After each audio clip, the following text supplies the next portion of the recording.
once he was asked to give a talk to a group of students about the nature of self. And so he gets up on stage and he asks everybody, he says, does anybody, you all here know anything about the self, about the nafs? And so they were trying to be polite and nobody raised their hands. So he said, why should I talk to people who up to this point you know nothing about the self? I'm just wasting my time. And he marched off the stage, right? Then they coaxed him back. They said, no, come back, come back. So this time the people kind of got a little bit, clever. And they said that they're going to raise their hands. So he queried again. He said, do you know anything about the nafs and about the self? And they all raised their hands, right? And of course, you know what he said after that. He said, well, if you already know everything, right, what's the point of me being here? And he walked off. And then the final chapter of this was that, again, the audience got a bit clever, and they said, okay, we're going to do something he can't refuse. So he asks again, he said, I'm giving you one more chance. He said, do you know anything about the self and the nature of the self? And so this time, half the audience raised their hand, yes, and the other half raised their hand, no. And he said, Alhamdulillah. He said, the half that knows should teach the ones that don't know, and I'm done. And he leaves. So it's a funny story, but it has a great deal of meaning to it. One of the important meanings of it is that we as need to share with each other whatever we've been given.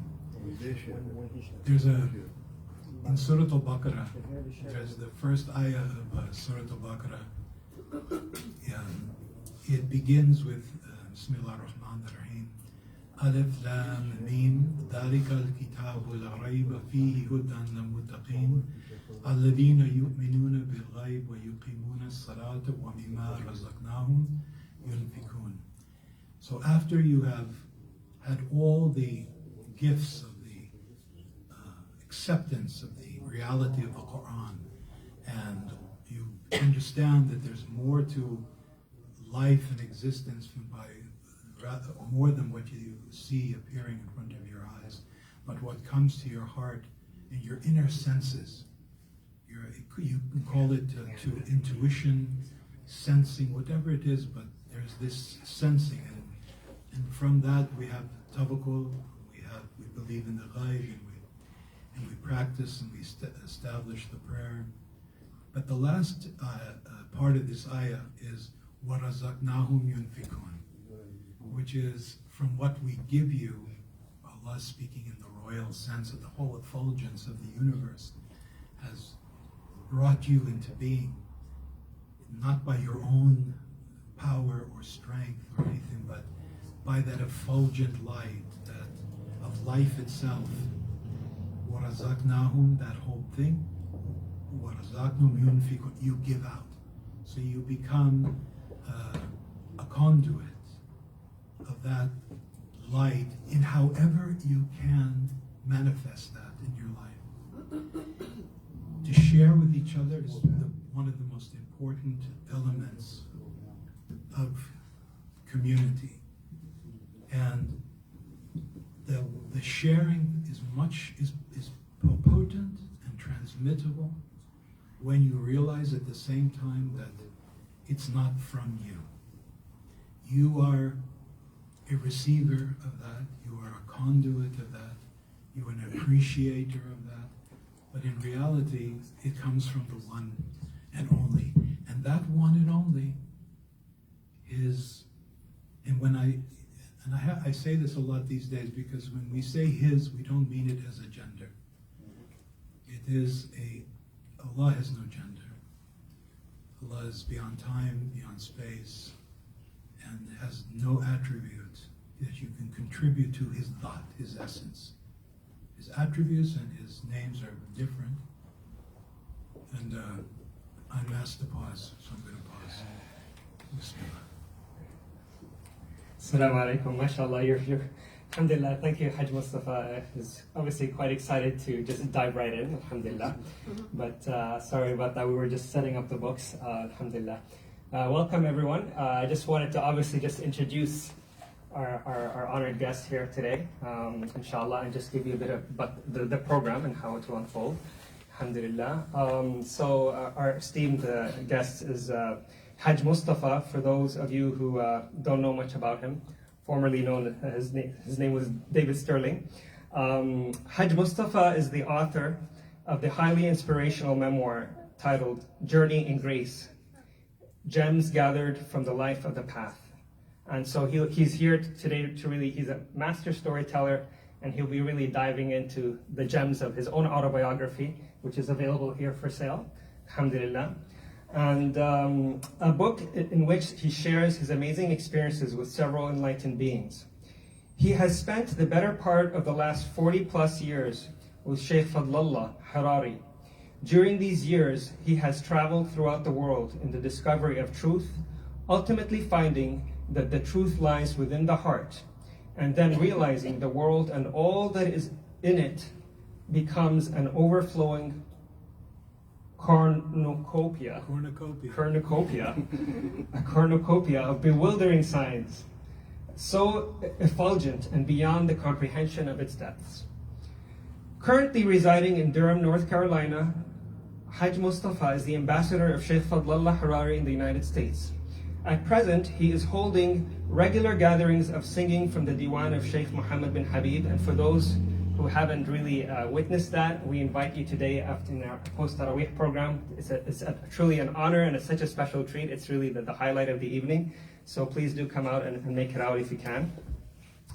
Of course, Muhammad bin Habib, who is a master of tasawwuf, a very well-known master of the 20th century, an instructor in the art of tasawwuf. He's also engaged in writing and establishing an organization dedicated to the teachings of Shaykh Fadlallah Harari. He has benefited from the mentorship of many illustrious personalities from various traditions. In the late 70s, he met Murshid Hassan al-Momani, a traditional sheikh of tasawwuf from the West Bank in Palestine. Murshid Hassan conferred spiritual permission upon him in the path of the Rifa'i order. But it was not until he was guided to the company of Shaykh Fadlallah Harari that he would find the path, door, and the keys to the treasure chest of his life's quest. So alhamdulillah, it's such an honor to have him with us here today. And so the way the program will unfold is we'll have just a nice organic talk in which he will dive right into the gems of his own book. And then after that, inshallah, we'll open it up for discussion. And after the program is over, you're welcome. Of course, we have the books here. He has obviously generously donated the entire collection of books here towards the Rhoda, towards the Masjid. So we encourage you highly to really purchase your own copy. Everything is a donation for all the good work that we do here, alhamdulillah. So without any further ado, Hajj Mustafa, please, the floor is yours. Bismillah ar-Rahman ar-Rahim. Is this live? Yes. I'd like to start this talk with no talk Alhamdulillah. and of remembrance. Alhamdulillah. Are we good now?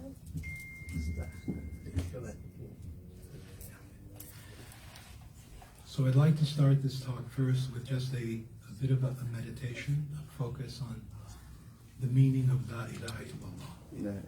So the other night, for those of you who are here, we did the formula La ilaha illallah together in a certain way. So we'll do that now for a few minutes and to gather ourselves and to bring the sense of the meaning of that in the hudur of this moment, the presence of this moment. Bismillah ar-Rahman ar-Rahim. Now, if you hear me singing above it, just keep the rhythm and until we finish, inshallah. Bismillah ar-Rahman ar-Rahim.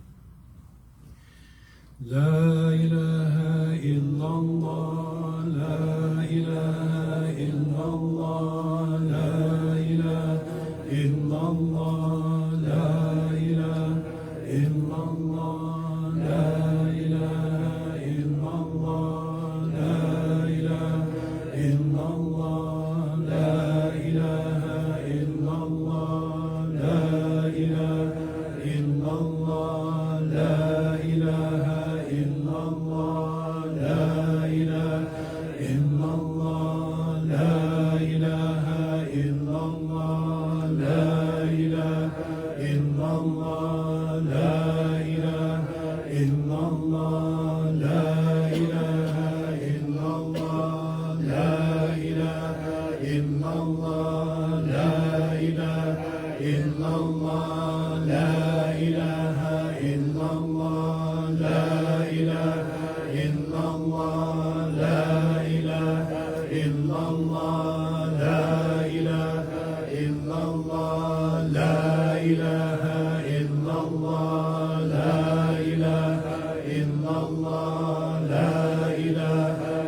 صل وسلم دائما أبدا يا ربي صل وسلم دائما أبدا يا ربي صل وسلم دائما أبدا على حبيبك خير خلقك كلها على حبيبك خير خلقك كلها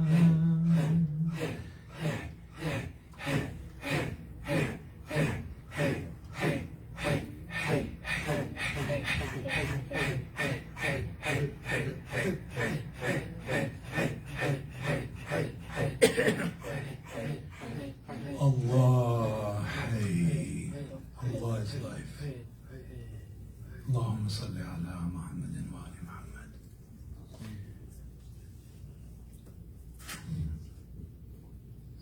I want to begin today from reading from the introduction, because in this introduction it sums up the whole overview of what is not only contained in this book, but it is a statement of the overview of what this life transaction is about. What are we doing here? Who are we? Who are we? And I'm going to go through it a little bit and begin with the beautiful hadith, which is the Kanzul Mafiha, which is a hadith Qudsi. Some say it is a weak hadith, but I don't care. It's a very strong hadith for me. And it says, Allah is speaking on the tongue of the Prophet ﷺ. And he says, I was a treasure hidden, wanting / loving to be known. And I created to be loved and to be known. This is Allah Azza wa Jal. There is only one story behind every story. There is one being behind all beings. There is only one originator whose will and life is life force, manifests all forms, and gives rise to sentiency within time and space. The originator, being itself not subject to time and space, stirred with love and wanting to be known, and burst into the infinite forms of the universal effulgence. Out of timelessness, the first moment in time was born. Its physics inconceivable and incalculable by any scientific measure. Each and every atom, particle, and wave of energy expanded in all directions, destined with the decree of the original intention of Allah Azza wa Jal to be loved and to be known. I mean, this is an amazing thing to consider. Everything in experiential creation, everything within experience and beyond, is stamped with the original intention that Allah would be known in it. We are all designed to be knowers and lovers of Allah. Every single part of us, every atom, everything about us is driven by that universal stamp to come to know and come to love Allah. Now, love, as we said the other day, it has many variables. It's an echo. It's a word with many echoes. There's love between family, spouse and husband, or you know what I mean, and children, and your work, and you may even love your car. I mean, you love, but ultimately, love means the connection. Why do you love something? Because you feel connected to it. Love of Allah is the ultimate connection with the one and only force that is the driving force in the whole universe. And he says, and out of timelessness, in the first moment in time was born, its physics are both inconceivable. Shaykh Abdullah, I want to quote him here. He says, existence contains every conceivable and imaginable creation and combination of forms and energies. Everything that exists connects and relates in everything else within time frame and on. It's from Shaykh Abdullah. At the core and essence of every human, there is the representative of the Absolute. And this is something which is core for us to grasp, to understand, and have it as part of the vision of our everyday life. That representation has been given many names. It has been given the name of Ruh, soul, Atma, Nefesh, spirit. The soul contains the original blueprint from which the limited or conditional self emerges. The material world is an appearance perceived by conditioned consciousness that expresses the meaning and purpose of life. This is a very important point. Everything that exists in creation, everything that you experience in your life and in creation is stamped with that original intent to be known. So all things are heading, so to speak, in that direction. Your whole life and your experiences that you have, no matter what they are, is all stepping stones, doors, windows, however you want to conceive of it, to discovering the light behind the moment, the light behind everything that happens to you. Each one of us, I'll put this down now for a minute. Each one of us has a ruh bil amri rabbi.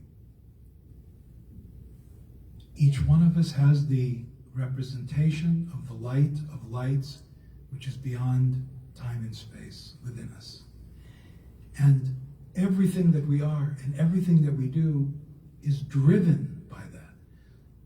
If you kind of go with me a little bit on this idea, imagine, who is Malik al-Mulk? Allah is Malik al-Mulk. Allah is the king and the creator and the light of the whole creation. You have that light also within you. And everything that we do within the practices and the teachings of Islam are mirrors informing you of this reality within. I give you an example. When you get ready for Salat, to make your prayer, what do? You find Qibla. Now what's Qibla? Qibla is the direction of Kaaba. What is Kaaba? What are the two things that is referred to in our Deen as Bayt Allah? One is Kaaba Sharif, and the other is the Qalb. Allah says in a Hadith Qudsi, the whole universe cannot contain me, but the heart of the moment contains me. So when you turn towards Kaaba, what are you turning to? You're turning to the true reality of your authentic self. Who the light within you is reflected in the reality of the Kaaba. The Kaaba is a mirror of your own being. What do you do when you find the Kaaba? Then you do what? You make wudu. What is wudu? Wudu is not cleaning yourself. Allah, it's not. Wudu is sealing yourself with celestial light. Sealing yourself, your arms, your hands, your head, from any concern and any other distraction other than going to face your own true self, your own heart, the nur that is resident within you as the Ruh bil Amri Rabbi. Now you're ready to do what? You're ready to enter into that mihrab, that station. And what do? You lift your hands and you say, Allahu Akbar. If you think about this action, what does it inform us? What does it inform us in the salat about this action? You say, Allahu Akbar. And the action is you kind of have your hands here and you push everything behind, as though you're pushing back the curtain, putting back behind you all of the distractions and the attachments and the worldly concerns. You're putting the edifice of yourself and the constructs of the world and your concerns behind you, and you say, Allahu Akbar. Allahu Akbar. Akbar, it means that which is great beyond ability to conceive. It's beyond the ability to conceive. So there you are now standing, completely ready, facing Kaaba. And now what do? When a person is ready and they're in life, and when they've pushed everything behind, and when they've turned away from all the distractions, and they want to turn to the truth, what comes? The Quran. You recite the Fatiha, which is the wajib part of the obligatory part of the prayer. But the meaning of it is that you're now you're able to receive the Quran. You're in the state of readiness. Then you recite the Quran, and then you go into ruku. Now, if you think about what does that inform you about the prayer? What does it inform you? What is the prayer informing you? What is the form of the prophetic practice informing you? Is that you say Subhana Rabbil Azim wa bihamdi. Azim is great. Also, it means high. Now, high in the sense you're bowing. What? You're awestruck by the universal effulgence of Allah's creation. You see in that moment, when you say Subhana Rabbil Azim wa bihamdi, you see that the magnificence of the forests, the stars, the solar system, the blood running through the cells, the atoms, the incredible visions that we have now, gifted in this day and age with the James Webb telescope, where we can see the galaxies and galaxies. We're living in a time where it's easy to now leave the confines of our small concept of life in the world. We're getting these incredible help and visions. All this thing is not scientific, it's Allah's gifts coming upon us to emerge out of the narrowness of our lives and expand our horizons, expand our consciousness. So you say Subhana Rabbil Azim wa bihamdi, and all that is just making you bend. You know, before I was Muslim, and I've confirmed this with so many people through my life, that whenever they're awestruck by anything in nature, or something that when they see their child being born for the first time, something like that, they inwardly bow. There's this, Allahu Akbar. We're naturally programmed to be in awe of Allah's creation.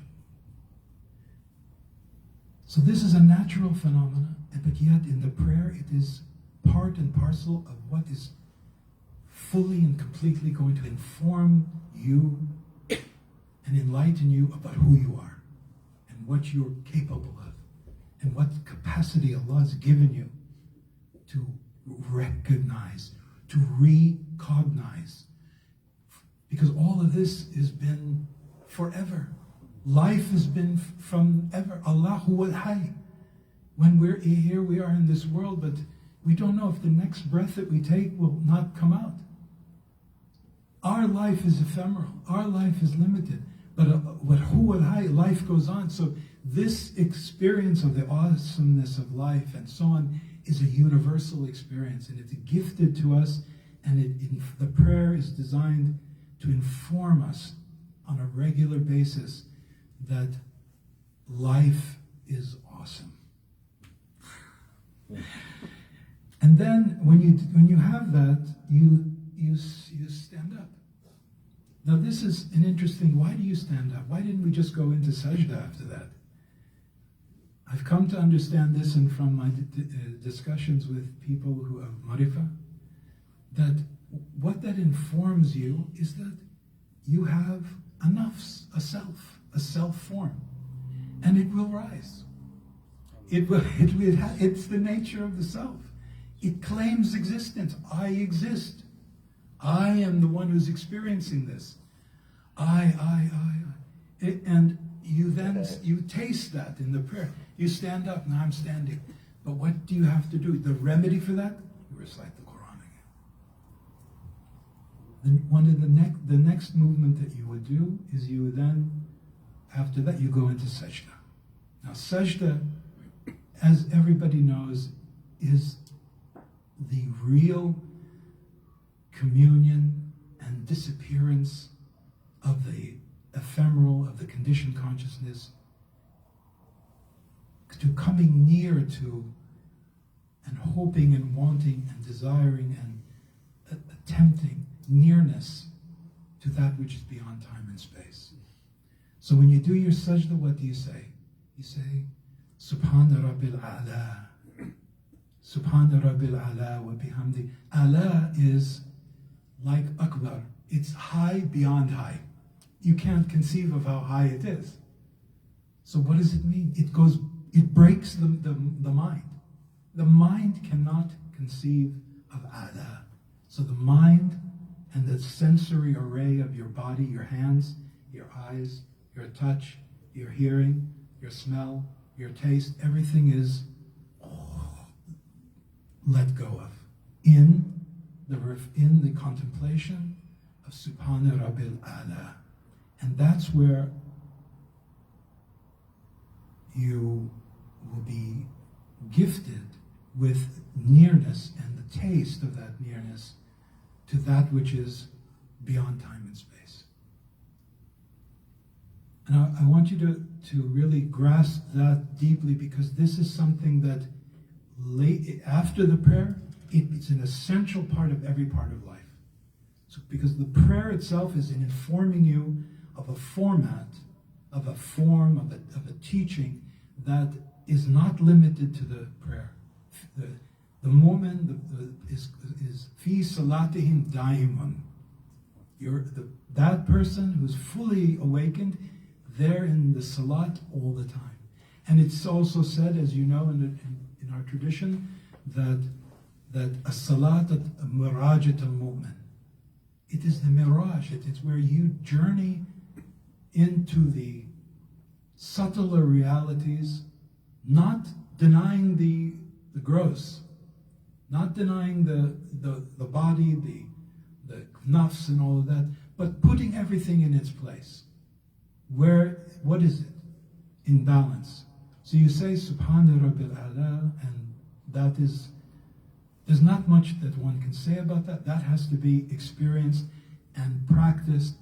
And like Shaykh Hamdi said the other day, it just echoes with me last couple of days, particularly about feeling, about sensing. You know, Allah has given us 5 outer senses, but He's also given us 5 inner senses.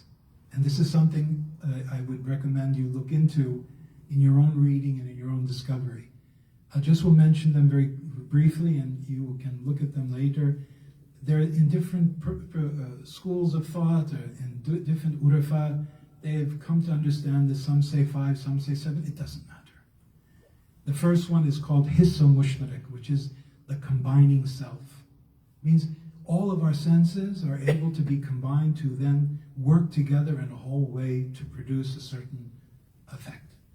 And then you have what's called the khayal, this ability in you to imagine, to see form, to make form of the sensory input that you have. So when you see a book in front of you, how do you see a book? This universe that we're living in, this is so much more vast. The ghaib that is now in front of us is so vast.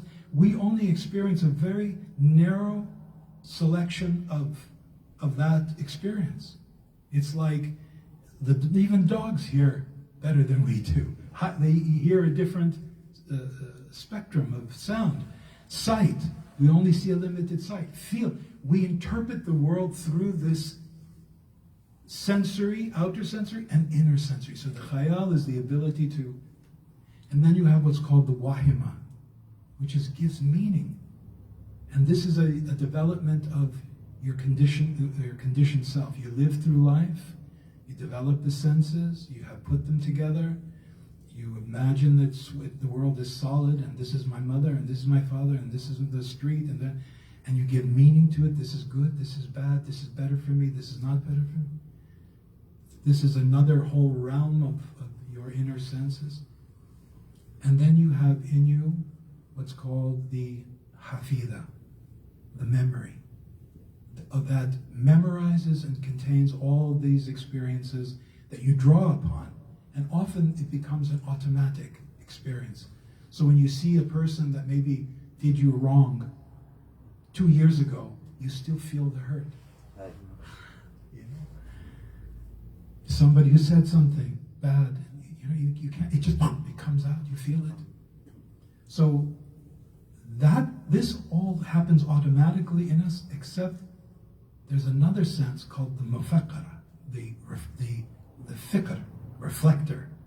And that is an aspect of awakening, of being able to see, witness, and experience all these senses, the 5 outer and the 5 inner, in a way that then it doesn't, you do not fall into mechanistic world, into mechanistic life. You are in dhikr, you are present in the moment. And in that presence, then you can witness the mechanicalness of our conditioning.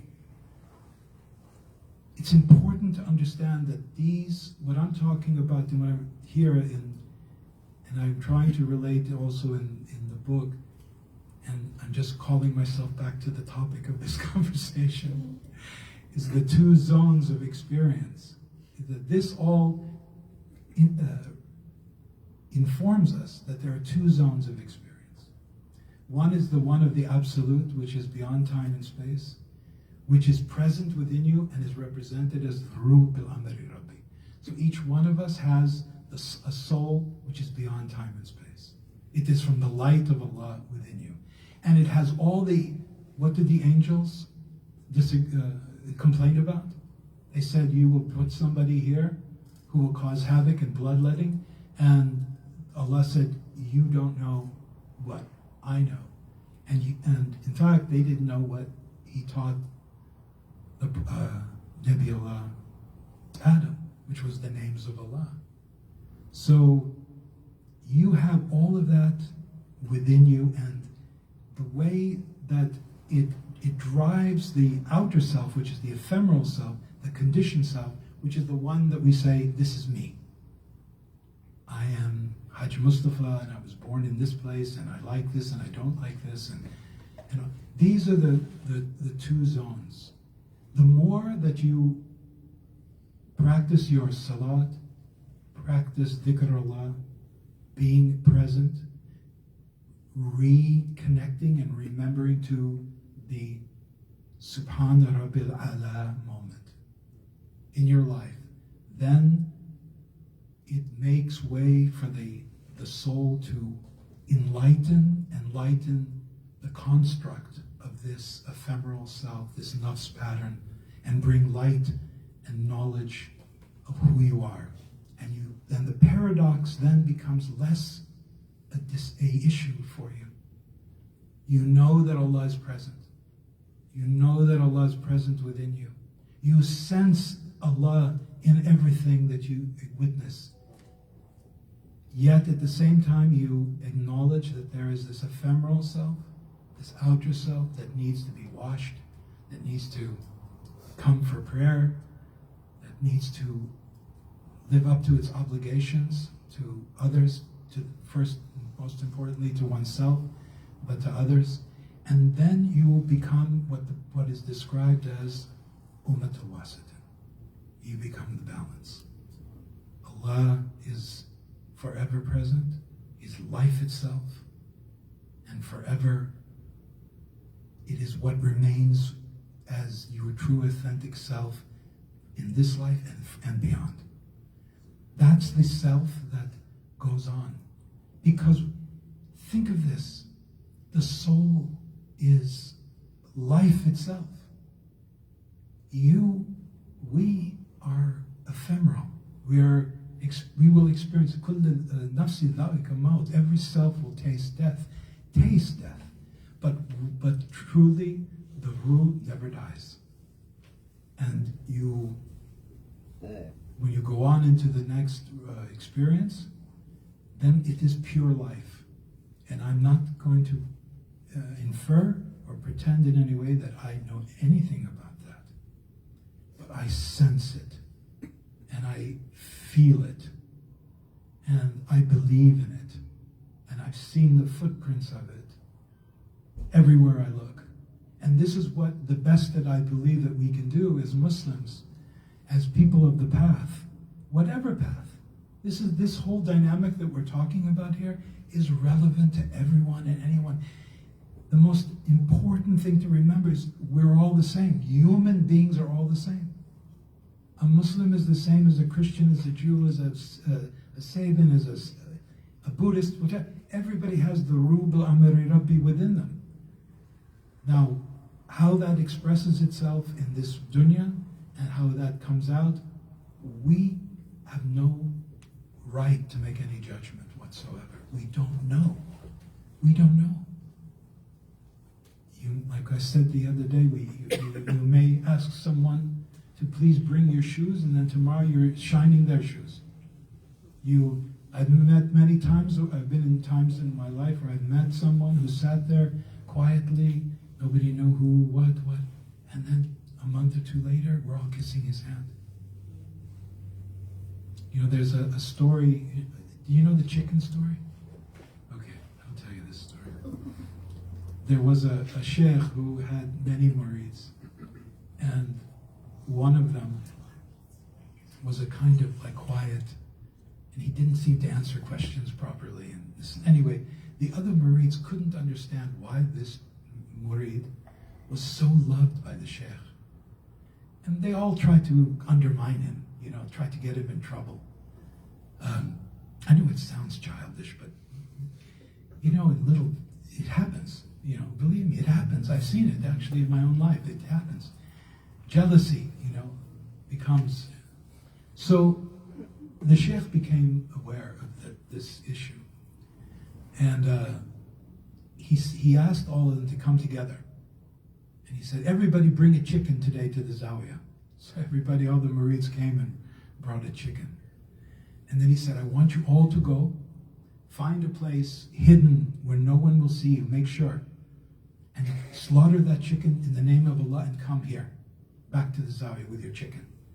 So a couple hours pass, and everybody comes back, and everybody's like, nobody saw me, I got the chicken.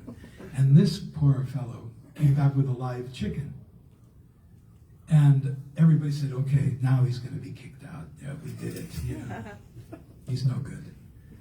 And then the sheikh, then he said, "He is my only murid." He said, and he asked him, he said, "Why didn't you kill that chicken?" And he said, "But sheikh, there wasn't any place that Allah didn't see me." Could not fulfill the condition. He's my only murid and the rest of you are my marid. Yeah. No, marid, patience. Patience. Shaykh Hamdi, this is this is the business that we're in. Is being in a state of awareness and practicing awareness. I can't underscore the incredible value of the salat and all that it has within it to inform the self about what and who you are, and the remedies and everything that's needed is in the salat, as it is the Murajatul movement. So most of us if you're brought up, I wasn't brought up that way, but if you're brought up as Muslim, you're told you have to do salat, right? Or else, you're going to get in trouble with God, or your parents are going to be mad at you, they're not going to get you a car when you're 16. And, whatever it is, it's all transactional realities. I'm building my house in Jannah, I have to do this, I have to. when you have that sort of upbringing, you question, oh, what is this about? Is this materialistic Islam? I was brought up in a Jewish home, and we had the same sort of transactional things going on, except we had so many other layers of these type of issues. But it's understandable that you want to reject that, but it also is understandable why the young people today, so many of them, are not interested. It's all ritualistic, it's all this, because they haven't been given an opportunity, by their elder generation and others, to inform them about the validity and the higher meaning and the spiritual reality of their deen. It's all been just religious, practice. And this is one of the biggest sickness of our age. Thankfully, Allah is in charge. And Allah's plot will be Allahu khairu makirin. It's Allah's plot, and all will be returned to Him. And then it doesn't even matter in the end, because no matter who you are, what you are, you will meet Allah anyway. Clearly in the Quran it says that. It doesn't matter. You will meet your Creator. You will go to the mirage in the desert and follow it until you reach the end, and what do you find? Allah Azza wa Jal. This is how it is in any case whatsoever. So, coming back to the issue of the two zones, it's also, these two zones are reflected in our Shahada. Think of the Shahada for a moment. Do I have enough time? Yeah. Think of the Shahada for a moment. Ashhadu an la ilaha illallah. When we say Shahada, we say La ilaha illallah, we're indicating that there's only one reality. But we're lying. Hey. We're lying. We don't know that one reality. We say it because we're aspiring. We say La ilaha illallah, but is that what we're tuned into that? Are we really? It's a good lie to begin with. But it's an aspiration. It's also the truth. Beside the fact how it relates to each one of us, it's also the truth. So we have La ilaha illallah, and Allah is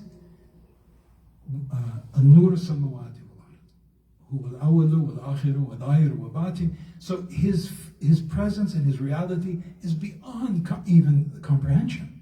So that is the first zone. The second zone is Ashhadu anna Muhammadan Rasulullah.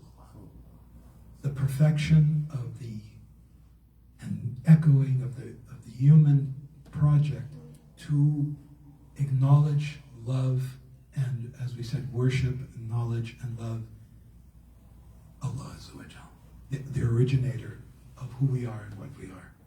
So these are the two zones. Before this earth was here, and before anything was here, before Muhammad was here, or any of this thing, there was Allah. Allah was one before there was two. So, and that will always be the case, no matter what. And that is a zone beyond the mind's ability to understand and contain, but it must be tethered, formed, disciplined, and set and put like there's a light, as you know, in Ayat Nur, a light set within a niche whose oil is not of the east or the west. That is who we are, in essence. But the rest of it is that glass lantern. And that has to get illuminated by that light in order for there to be for us to really claim we're fully human beings. Otherwise, what are we? Just chasing, we're in Safa and Marwa all the time. Look at the beautiful things that the Kaaba, Hajj and Umrah relate to, Safa and Marwa. What is Safa and Marwa? We're living Safa and Marwa almost every day of our lives. We're running from one desire to the next desire. The one desire to, oh no, this car, this woman this man is good for me now. Oh well, and you go the other way, and then you come back. That's Safa and Marwa. If it wasn't that you reached Safa from Marwa and you turn to Kaaba and say Allahu Akbar, then that saves you from Safa and Marwa. Everything we do, everything that we have in the Deen is is extraordinary. It is pristine if we dive into it and be courageous enough and sincere enough to enter into a sincere sajda. That is the key thing. Making the prayer and imbibing the things that we've talked about today, so that that prayer becomes your burak, your ride to the different levels that you have been given as gifts, hidden within you, that is waiting to be discovered, and is all the help that you need for this discovery is already within you, in your ruh, which is Bilhambari Rabbi. So I wanted just to finalize this. I asked Anjum to remind me, because I get carried away sometimes. Is that this is the most important package that we have been given, and it will, if we do it with presence, with hudur, being in the present in the moment, then Allah will open our hearts and clear the debris, because the ruh and that is self-correcting. So this whole thing is, I don't get this idea for 1 second. I have to fix myself. What are you talking about? I need more self-esteem. What do you have in you already the most glorious reality beyond time and space that is pure and has no cover on it whatsoever. It is shining light. You have it already. You just need to discover it. Not add more layers of workshops and self-esteem and self-esteem. Actually, the Sheikh Fadala says that all the time. That you steam. You don't want to sit there steaming away. This is who we are. We don't have to fix ourselves. We just have to get out of the way. Be present. Be sincere. Do your salat with presence and honor and reflection, and take that then into your life. Be in salat when you're with people. You can do it. I tell you can do it. You can come out of salat and after your day of prayer and you meet somebody, look at them as though you've just said Allahu Akbar. And just look at them. Look at them with your heart. Look at them with your whole being. And then you'll see the truth of that moment. And you'll be present in that moment. And you won't believe it not by your doing, but by Allah's doing. The soul between you and that person we're already communicating before the words come out of your mouth. You will, if you want to help someone, help yourself. If you want to help other people and your family, you want to see your family closer to God and all this stuff that I hear all the time. My children, they're going this way. Yeah, they are. But what are you going to do? What are you going to do? Allah's in charge. So if Allah's in charge, then go to Allah within you. Go to the reality of the nur within you, and then let it come through your senses and let it come through your being, and then it's Allah's decree whether something comes of it or not. And the something, usually, that when I hear myself saying that, I'm saying you can't have any expectation. We don't know. We don't know what's going to happen by our actions and by what we do. How much time do I have left? We have another half hour. Oh, great. Okay. We can open it up for... I want to just tell one story. I don't think it's maybe in this book, but I want to tell one story which I think captures the discussion that we had today, and then we can open it up for a little bit of discussion together. Some years back, I had just read the manuscript that Shaykh Fadala had written called Witnessing Perfection. And it's a manual of how to, it's kind of like an I Ching of Islam, guys. You can open it anywhere and it can inform you in a context of the moment and benefit you no matter where you open it up. It's one of those type of books. Anyway, it became very much my favorite companion book. So after I visited Shaykh Fadlallah, read the manuscript, and I was practicing as much as I could to be present in the moment in which I was failing miserably. I was in a very exclusive southern bakery gourmet shop, and I was there because they had chocolates that were made out of stevia instead of sugar, because I don't normally eat sugar, so, and I can't live without chocolate, so I went to this place to find the chocolates that had no sugar in it. And so I'm standing in front of the counter, and all of a sudden this man comes next to me, and he says, "Witnessing perfection," just like out of the blue, just like that. And I'm in that moment where I'm just saying, "Allahu Akbar." How is this possible? What's happening here? And of course, in my mind, I'm thinking, "Is this angels? What is this?" So he says to me again. He says, "You're witnessing perfection." And I said, "How do you know me? What do you know? How do you know that I'm even considering these incredible, profound words?" He said, "Come, let's sit down." Right? So I sit down with him, and I was a bit nervous because there's a lot of kind of nutty people out there. So, but I decided to lead the conversation, kind of mostly because I was a bit nervous, and I started talking about perfection, about God, and how everything is, the creation is beautiful, and he's going, "Yeah, you're right, it's true." And he says, "I've been thinking about these things for years, but I've never been able to speak to anybody." He said, "These are ideas and concepts that I feel lonely about, I don't know." And so we became really, just in an hour or so, we became very good friends. And we spoke for about 2.5 hours, and we made plans that we would meet again and have coffee and continue our conversation. So at the end of the conversation, I said to him, "Why did you come up to me and say witnessing perfection in the first place?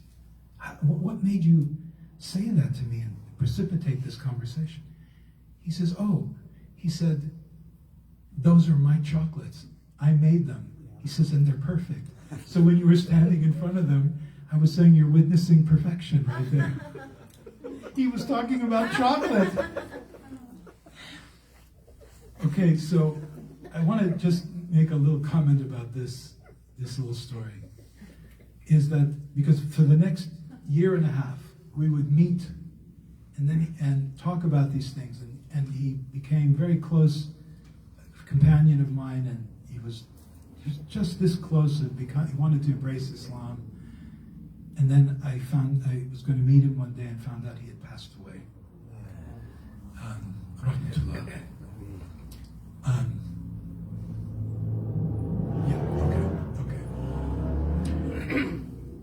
So, what I wanted to comment about that story is that what's the lesson from it? Is that if we are in a good state of remembrance, of being present, then whatever comes to us, if we're interpreting it or accepting it or absorbing it from a state of being present in dhikr, in remembrance, in seeking Allah's, in seeing Allah's hand, then everything that comes to you is in that context. Then you are going to benefit immensely from that. You're going to interpret whatever happens to you as the signs coming to you, teaching you. Everything that comes to you, you will notice is the hand of Allah. And was my experience at that moment with him. And what did it lead to? It led to a friendship. It led to an opening with another human being that wouldn't have happened otherwise. So you don't know. Your job, our job, is to be present, to be in the moment, to be awake, to be in gratitude, to be useful to your own self and to the world by this state. You can't calculate it. That's why our Prophet was called that he wasn't a calculator. It's that type of thing. He acted. He was Abdul Waqt. He acted in the moment. As we are now trying to follow so that we can read Iqra, the world and the life that's coming to us, and read the signs and benefit from it, bi'idhnillah. Allahumma salli ala Muhammad wa ali Muhammad. So I've been asked to, what was this story?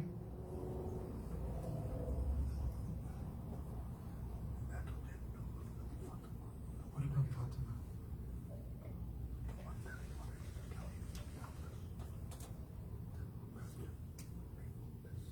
Oh, okay. Thank you. Yeah. About what? Okay.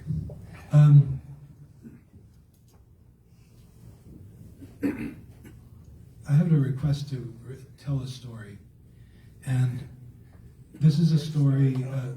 Pardon me? You're the storyteller. Allah is the storyteller, really.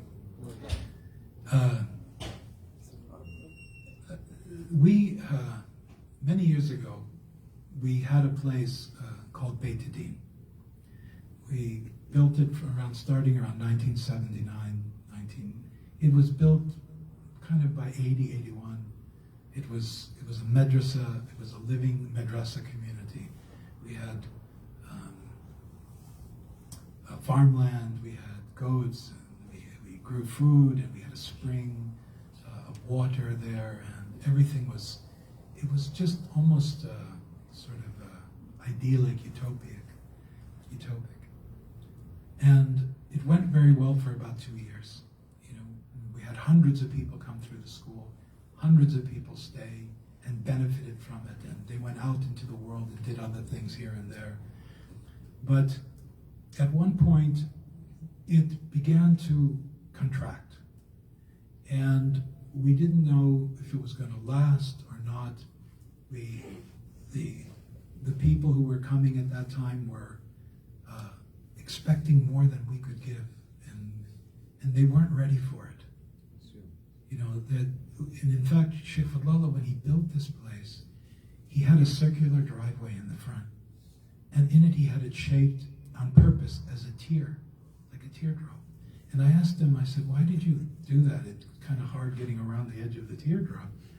And he said, this is a reminder to me that I may have made a mistake, that maybe we're ahead of our time. And so I have this teardrop to remind me not to expect, you know, this to last as I wanted it to. So things became contracted and so on. One morning, we were all sitting together we had a big breakfast room, also for lunch and dinner, something, big kitchen and restaurant equipment, everything. And all of a sudden we heard helicopters, and we heard our gates broken, and we heard strange voices, and we looked out the windows, and we were being invaded by the FBI and the ATF and the DEA, the sheriff's department, the police, the social services. I mean, literally guys in flak jackets with, you know, automatic weapons. They came into our facility, and they separated the men and women. They threw the men, literally manhandled all of us against the wall. They handcuffed half of us. I was the administrator there at the time, so they took me aside and queried me, and they basically held us captive for about 8 hours. And it was hellish, because they kept saying to us, okay, you know, what's the plan? You know, the plan to bomb something, or, you know, where's the armory? There's no such thing. We had nothing. We had one shotgun to kill the rats, and, you know, occasional fox or something was killing our goats. And but they insisted that we were hiding it, and anyway, they kept us there, and they basically closed us down. The IRS was present. They froze all of our accounts. You know the IRS, right? They froze all of our accounts. We had carpets like this and more. We had carpets that were that the Emir of Dubai at that time had given us. You know, they were $200,000 carpets. They took it all. They just took everything and confiscated everything. And we had to close the whole thing down because we had no operating expenses anymore. We were completely out of it. And we fought them in the court. And it took, for 5 years, we fought them in the court. And every year, as we approached the judge, because we had a hearing of an appeal, the judge would look at us and say, no, this case stands. They ruled for the IRS and the FBI that we were a straw man, that we were funneling terrorist money into the United States, right, and all this rubbish. And this went on, and we were persecuted. The IRS did an audit of all of us. And then when we asked them, we said, how is it possible that all of us should be audited like this, right? And we said, they said, oh, it's just happened that way, right? Of course, that was a blatant lie. And they audited our lawyers and the lawyers' secretaries and the lawyers' family. I mean, it went on, oppressing whoever was supporting us. They came at night. I know this is kind of a depressive thing to say, but there is a meaning in it somewhere for us here. They came at night and destroyed the windows of our mosque. We had beautiful stained glass windows. And so we had to close everything down, and we had a graveyard also, maybe 20 people that were there, buried. So this went on until about 5 years, and then in the 5th year, we went to court again, and we all came into the court, and we had to wait a little bit, and we didn't know why, and then a new judge, not the same judge, walked in the room, because the other one had died, right? Alhamdulillah, shukrillah. And he came in the room, and he was with us literally for 5 minutes. He held the case in his hand, and he just said, he looked at the FBI and the CIA, and he said, what the hell have you done to these people? He said, you have no case.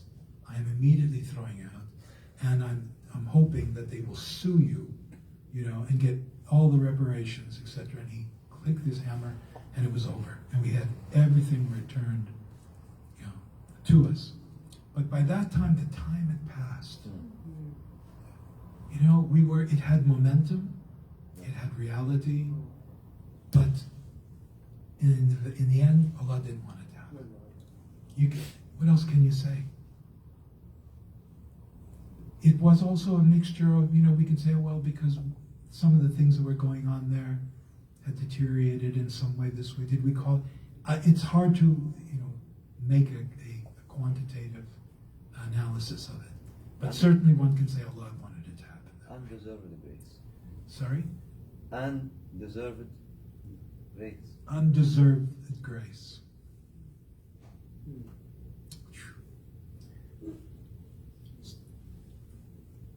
There was a sheikh who came and said, he was a person who wrote taweez. You know taweez? Talismans. And his name was Sheikh Bashir Uthman Bashir. And that's another story, a beautiful story about how he died and was buried in Jannat al-Baqi, but it's another story, another time. He wrote a taweez and put it on the 4 or 5 extremities of the land and the mosque in particular. Oh. And he said, no one will buy this place or take it over except for people of God. Wow. So we put it on the market because at that point we were going to take the funds and reestablish a center out somewhere else. It turned out to be South Africa. And we sold the business. Yeah, it was a business, I guess, at the time, at that point. We sold it to the Greek Orthodox Church, to a group of monks who were the most wonderful, God-fearing, serious people. And they took over our graveyard, and they cleaned it every day. The monks would go there and clean the graves of the Muslims. And they left the minaret, in which they changed it, and they put some bells in it and stuff, but they kept it. And when I went to visit them, two things happened that were remarkable. One was that the head of the father, who was Father D. Theosis, he said, you and your Muslim friends and your community and Shaykh Fadlallah and all of them, if you should experience strife in America and difficulty and oppression, this place is still your Bayt Deen.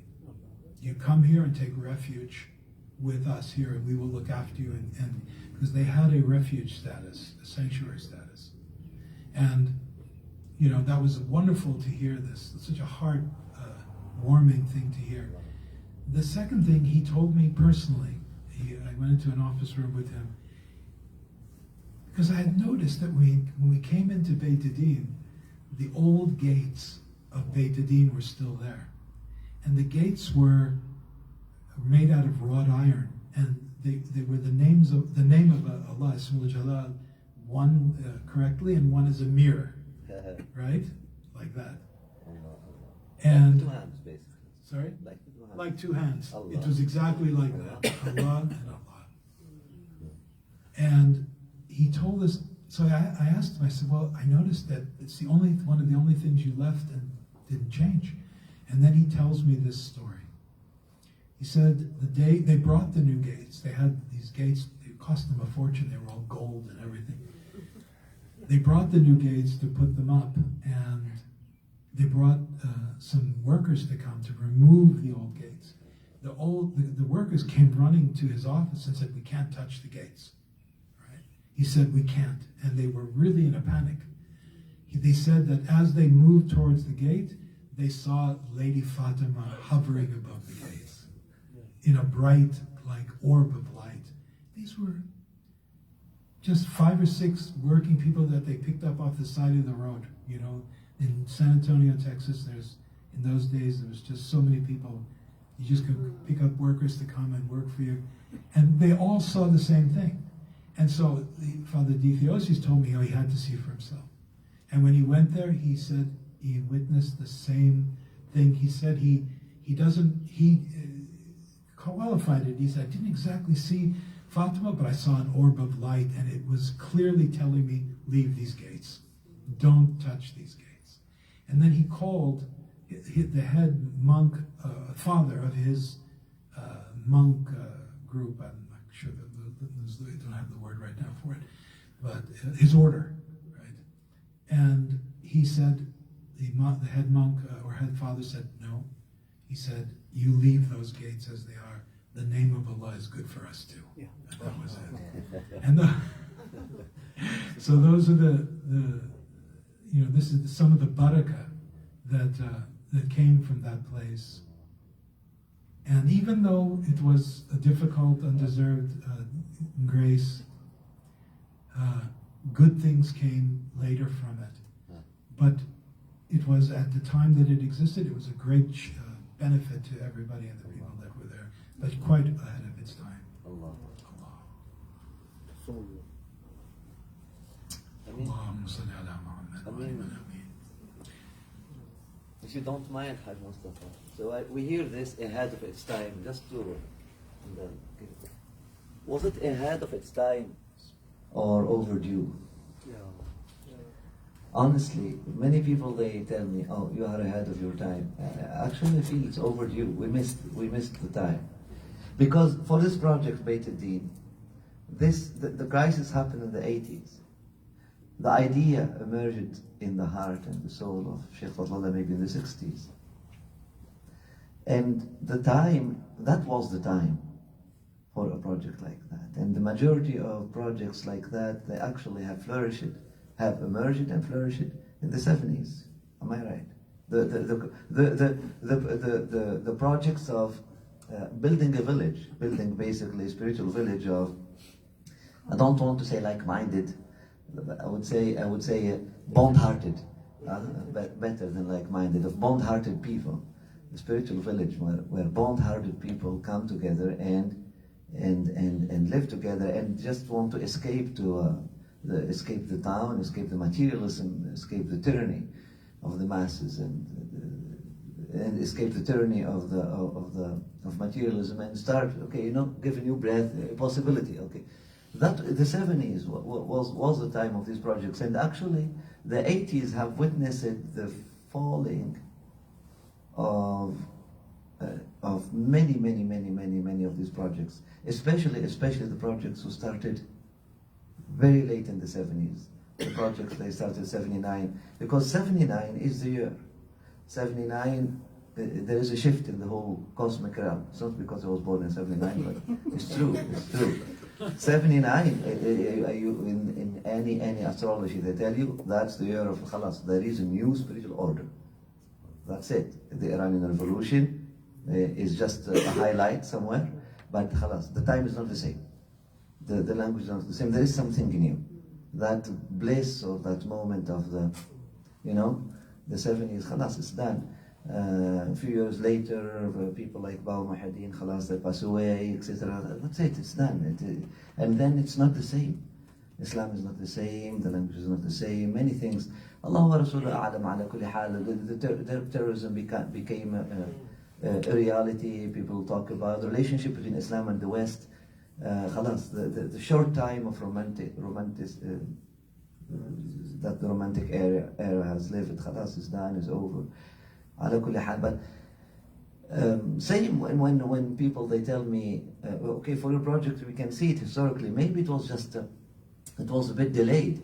It's not because you wanted to delay, but you started maybe late, a bit late.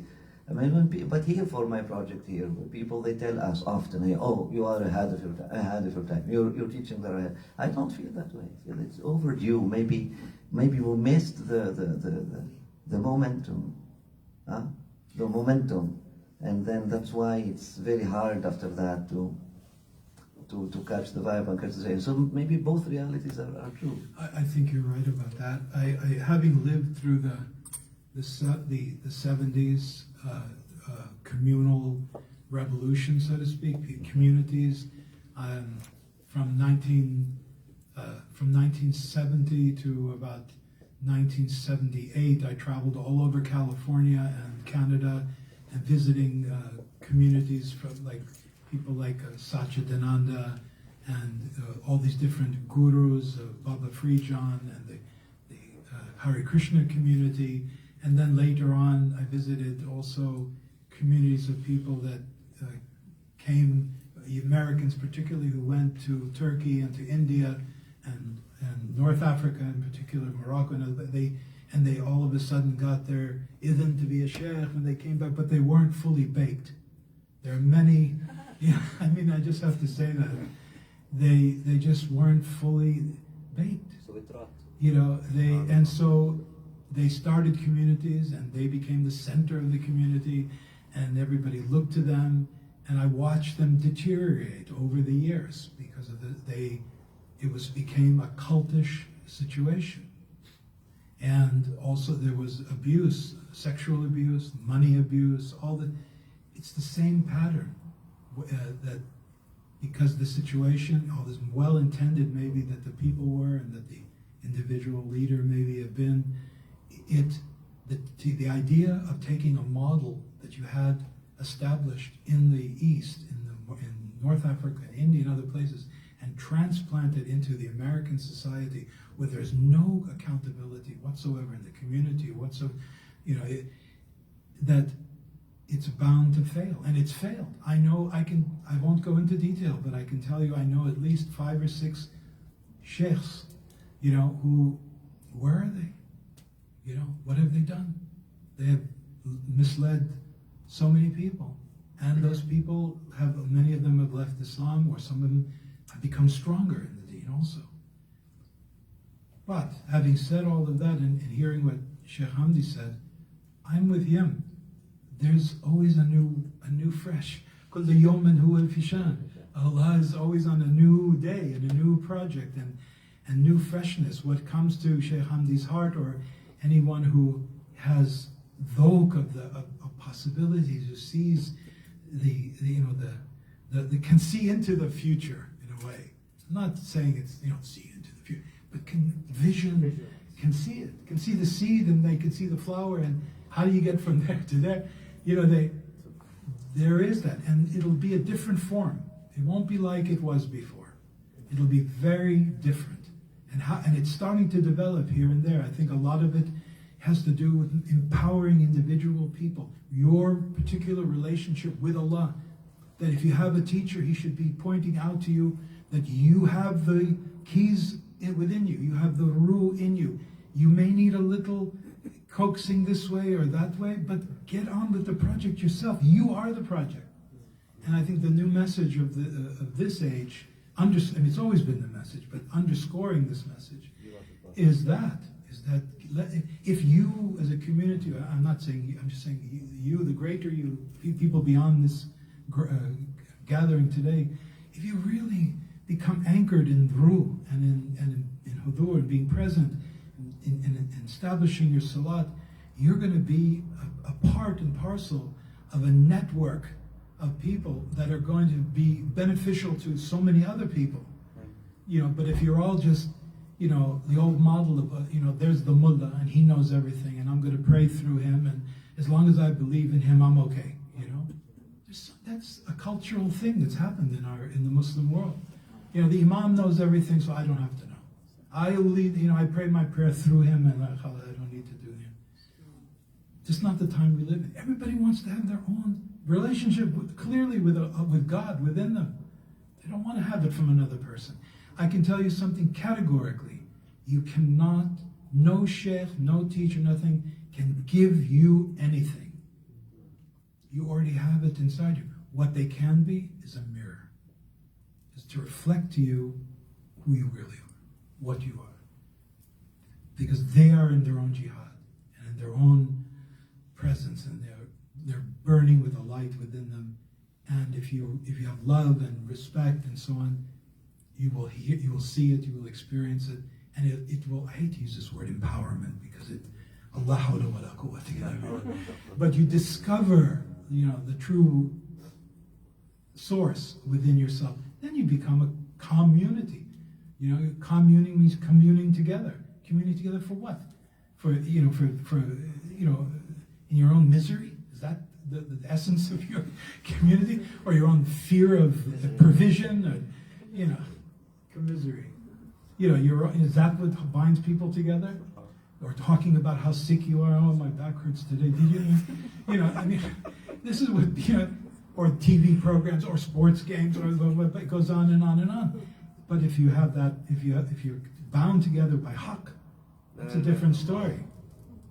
And then you can have a community, and how that community evolves, Allah knows. I can't speak to that. I don't know.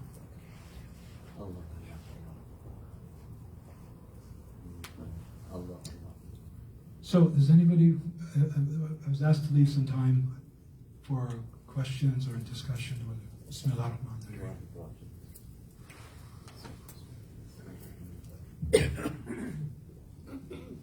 Assalamu alaikum.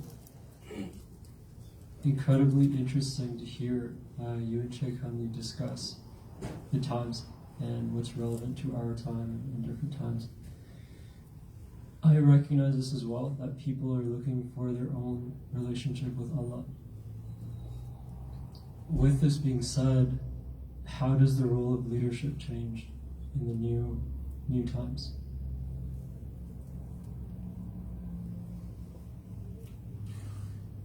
It's really, again, I have to underscore what I just said. What is a leader? You have to ask yourself, what is a leader of a community? They are themselves the best example of what they're teaching. They are struggling with their own self. Everyone has, as long as they have breath, have a body, just have a mind, everybody's struggling. But if that person who you've chosen, or you have come to, or you've been gifted rather, as somebody you follow as a leader, if he reminds you of that, your own struggle, and to wake up for yourself, to see and be mirror in his and her or her being that which is within you, and it inspires that which is within you, then naturally have a leadership.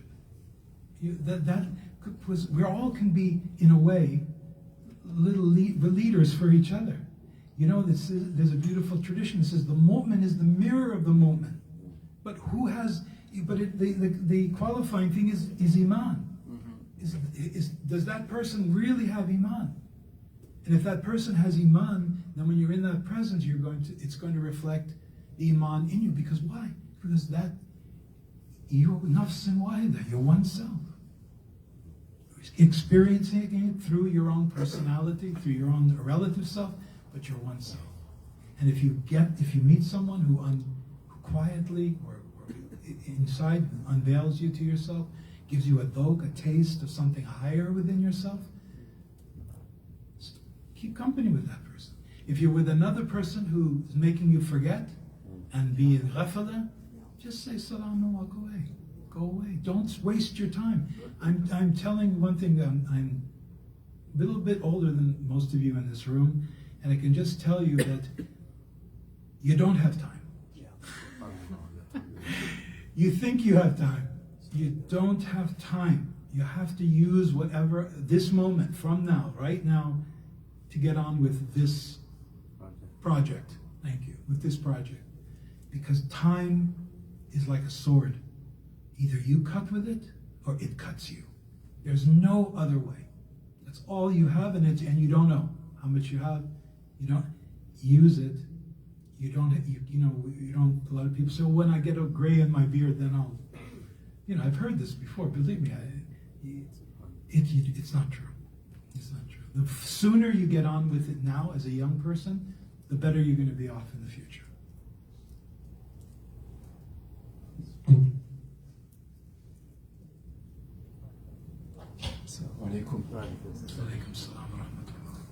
Do you have to keep on reawakening yourself? Or is it a kind of once and done thing? And can you fall into forgetfulness anymore? Or isn't it possible anymore for you? These questions are yes and no. You already have awakening. The awakened is already within you. The light of Allah is already within you. Your job is to be awake, to be aware, to learn about yourself, and reflect in the world. What is the world telling you? Read your world. The first word that the Prophet ﷺ was given was Iqra. And here's an interesting thing to give you a picture. When he went back to his blessed wife Khadija, and she said to him, he told her, I've seen Jibreel. Jibreel, as you know, is the angel of revelation. And it, by the way, I don't know what people believe, but I never thought it was a bird-winged thing flying around, talking. It is an energetic, unveiling reality that is decreed by Allah to the prophetic being. So when he was asked by Khadija, what did Jibreel look like? Because Jibreel is the revealing the Quran to him. He said his countenance, his face, was the breadth from one horizon to the other. So it means he saw the revelation everywhere. He witnessed the unveiling of the haqiqah of everything he saw. And then it came out in circumstances and in situations as the Quran as we know it today, over a period of 30-something years or something like that. But that unveiling was on that one moment. That one moment. Everything was revealed to him. So as far as we're concerned, we have to be in a state of wakefulness, presence, and read. So you can't wake yourself up because awakening is already in there. What you can do is witness how you're getting in the way of that awakening and read it and then make the corrective changes as it comes to you through Allah's name Al-Hadi through your own heart. You're a cybernetic system that Allah's designed in perfection to self-correct itself. So that's the first part. What was the second part you said? I hope you don't remember. Can you fall back into forgetfulness? Of course, we all, the nafs, the self, the architecture of our ephemeral self is constant change. And it's okay. It's okay to fall out of it. If Allah wanted, He could make everything perfect and there would be no requirement for tawbah, for istighfar. Why do you say astaghfirullah? You say astaghfirullah. And by the way, astaghfirullah, from what I've come to understand, means Allah, cover me with your attributes from my own attributes. That I think I'm the generous one, you're the generous. I'm the speaker, you're the speaker. It is a different dynamic. But that's our way and our path for transformation. And that's what we have to do. And in the end, it is in your hand, as we said the other day, but not in your hand. You have to reach, but Allah, you make one step towards Allah, Allah makes 10 towards you. This is the reality. You can't calculate it. You have to be in it and walk it and breathe it and be present in it. And that's it. And Allah will correct you. Merci beaucoup. Je vais poser la question en français parce que je suis désolé, mon anglais n'est pas très bon et si quelqu'un pourra peut-être ajouter, ça me permet aussi de vous poser la question à vous aussi, cher. Ma question est la suivante. Comment formuler? Si je comprends bien, si on voit bien, c'est que les projets, tous ces projets sont, donc ils descendent et qu'ils ne viennent pas de nous et que le projet de notre époque est en train d'émerger. On sent qu'il émerge mais qu'il n'est pas encore manifeste, pur, évident, clair. Et donc, comme vous avez dit, d'être awake, d'être éveillé, d'être conscient, de lire notre époque, de lire qu'est-ce qui doit être émergé. Et ma question est la suivante, c'est que on peut voir différents projets qui sont tous plus ou moins semblables, qui se ressemblent par la forme, qui sont, si on voit les images, ce sont le même projet. Mais qu'est-ce qui fait que ce projet est aligné avec la volonté divine, mais qui émerge et qui descend vraiment des cieux? Et qu'est-ce qui fait qu'un projet ne l'est pas? Inshallah. So basically, it says we see that these projects are these projects that we were talking about. I mean, this spiritual community projects. The way you named it, it was very beautiful. What was it? There is something with communal. Villages? Huh? Villages? No, he said Heart bonding. I said heart bonding, he said something else. Anyway, so these spiritual community projects, they are inspired, clearly they are inspired. These initiatives, they come from inspirations, and we feel that there must be a project, there is a project that God wants, and the project of our time. You say the Sufi is the person of his time. So there is the project for that time that Allah subhanahu wa ta'ala wants. So when we see these projects, and they are they look similar in their form, in their way, the way they evolve, the way they reveal themselves, it's pretty similar. But how can we know which project is actually in synchronicity or in harmony or in alignment with the divine will or the divine project or idea for that time? So this is the question. It's a big question. But I have to bring it down to the individual. It comes down to that. because in a way this is a kind of, you're laying out a kind of a theoretical picture. You are the project. You have to, that is first and foremost to be kept in the front. You are the project. And that which so you have a dhawq, a taste, for that which is encouraging you and is giving you nourishment in your own personal evolution towards being present, towards being useful, being serving. There may be a circumstance which it requires you to serve other people. That's one of the biggest transformative practices, is serving. If you go anywhere in the Sufi world that hardly doesn't exist hardly anymore, service is the most pivotal element, because it takes you out of yourself. Again, it's not necessarily the service, because it says in the Quran, whatever good you do you only do for yourself, and whatever harm you do, you only harm yourself. So we have to get out of this idea that you're serving the people. This is an egoic idea. But you have to serve anyway as well. You have to serve. But to get out of the egoic center of that idea of service. So you become, as we said before, وَرَزَقْنَاهُمْ يُنْفِقُونَ.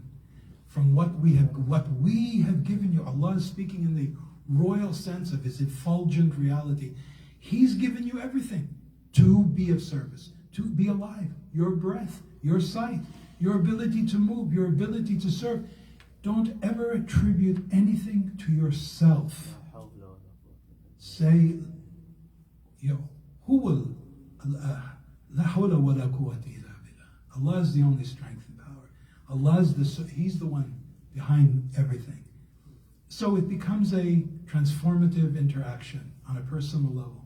So if a cause or an association with a group or a cause of some sort, whether it's feeding people, which is wonderful, it's your tazkiyat al-nafs, it is your jihad of yourself, it is your purification of yourself. Why? Because if you think you're doing it, right, that's your ego. And if you then say it's Allah's doing it, and be sincere about it, then you're in a state of transformative state. You're attributing all the actions to Allah. And if you're with other people who are doing the same thing, Allah says His rahmah is with His jama. There's an X factor that takes place when several people are together with the same niyat. Allah increases that amongst them more than they would be if they were just an individual. That's why doing salat in jama'ah is important. That's why a jama'ah is a very important element of our practice as a Muslim. But the qualifying factor is that each individual in that jama'ah is doing dhikr of Allah, not dhikr of their self. Look at me. Look at me. There was just a little funny anecdote. One of the sheikh I spent some years with in India, he said he met someone in Medina who was sweeping the mosque, and he would go around the perimeter of the mosque sweeping, and he was there for some time, Shaykh Ikram, rahmatullah alayh. And one day another man came and started sweeping, and they didn't want to run into each other, so they swept in opposite directions, right? They made sure that when he was at 12 o'clock, the other one was at 6 o'clock. And then one day, the man was passing Shaykh Ikram, and he said to him, you now have another person helping you here, And the man said, I've been in this mosque, sweeping this mosque, saying to myself and trying to imbibe the idea that I'm nothing. And then this guy shows up, and look who thinks he's nothing. Right?